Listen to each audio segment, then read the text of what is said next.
በአብ በወልድና በመንፈስ ቅዱስ ስም አንድ አምላክ አሜን። የጌታችን የኢየሱስ ክርስቶስ ጸጋና ሰላም ዘወትር ከእናንተ ጋር ይሁን። ለጌታችን ለኢየሱስ ክርስቶስ ልደት በዓል በባለፉት ሳምንታት መንፈሳዊ ዝግጅት ስናደርግ የቆየነው በዓሉ የአንድ ክስተት ጉዳይ ብቻ ባለመሆኑ ነው።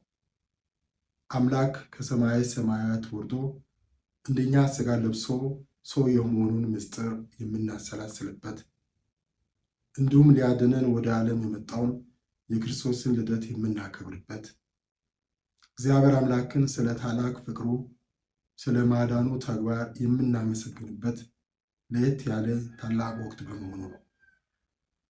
የክርስቶስ ልደት ያ ፍቅር ለእኛ ለልጆቹ የተገለጠበት ማረጋገጫ ነው።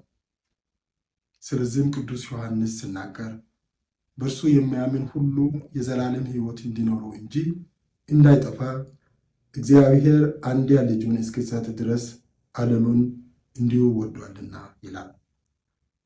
ስለዚህ የመድኃኒታችን የኢየሱስ ክርስቶስ የልደት በዓል የእግዚአብሔር ፍቅር፣ እንክብካቤ እና ሐሳብነትን የሚያሳይ ነው። ጌታችን መድኃኒታችን ኢየሱስ ክርስቶስ ወደ ሕይወታችን በሦስት መንገድ እንደሚመጣ እንድናሰላስልም የልደቱ በዓል ጥሩ አጋጣሚን ይፈጥርልናል። የአምላክ ሥጋ ለብሶ የመወለድ ምስጢር ጌታችን መድኃኒታችን ኢየሱስ ክርስቶስ ከ2000 ዓመታት በፊት በቤተልሔም ከእመቤታችን ከድንግል ማርያም የተወለደበት የመጀመሪያው መምጣት ሲሆን፣ ሁለተኛው በዘመን ፍጻሜ የክርስቶስን ዳግም መምጣት እንጠባበቃለን። በዳግም ምጽአቱ እያንዳንዱን እንደ ሥራው ይፈርዳል። ይህ ወደፊት ስለሚሆነው ነው። ሦስተኛው በዕለት ተዕለት ሕይወታችን የጌታችን ኢየሱስ ክርስቶስ በምስጢራዊ ሁኔታ የሚመጣበት ነው። ይህም በቅዱስ ቁርባን እግዚአብሔር ቃልና በተቸገሩ ወንድሞቻችንና እህቶቻችን ወደ እኛ የሚመጣበት ነው። ይህ ስለ ወደፊቱ ሳይሆን ስለ አሁኑ ጊዜ ነው። በክርስቶስ በመጀመሪያ መምጣቱ ጥንካሬንና ተስፋን በማግኘት የወደፊትን ጊዜ በማየት የአሁኑን ሕይወታችን መምራት አለብን። የወደፊቱ መልካም ጊዜያችን የሚፈጠረው በአሁኑ ጊዜ ላይ በመመሰረት ነው።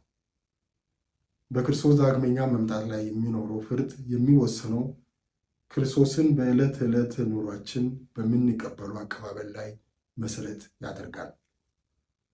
እንዲሁም ቅዱስ ዮሴፍ ከእመቤታችን ከቅድስት ድንግል ማርያም ጋር ከማረፊያ ወደ ማረፊያ የምትወልድበትን ሲጠይቁ ቦታ ባለማግኘታቸው በመጨረሻም የዓለም አዳኝ እንዲወለድ ወደ ከብቶች በረት የሄደበትን ሁኔታ እናስብ። ኢየሱስ ክርስቶስ በየትኛውም ስፍራ ያልነበረው ለምንድን ነው? መልሱ ግልጽ ነው። ምክንያቱም ሁሉም ቤቶችና ማረፊያዎች በገዢው ትእዛዝ መሰረት ስማቸውን ለመመዝገብ በመጡ ሌሎች ሰዎች የተሞሉ ስለነበሩ ነው። ዛሬም ተመሳሳይ ሁኔታ ይቀጥላል። ልባችንና ሕይወታችን በሌሎች ጉዳዮችና ስጋቶች ሲሞላ ለኢየሱስ ቦታ የለውም። እንደዚሁም በተለያዩ ሁኔታዎች ተጠምደን ሳናስተውል ኢየሱስን በድሆችና በታመሙ ሰዎች መልክ ወደ እኛ ሲመጣ እሱን ለመቀበል ጊዜና ቦታ አይኖረንም።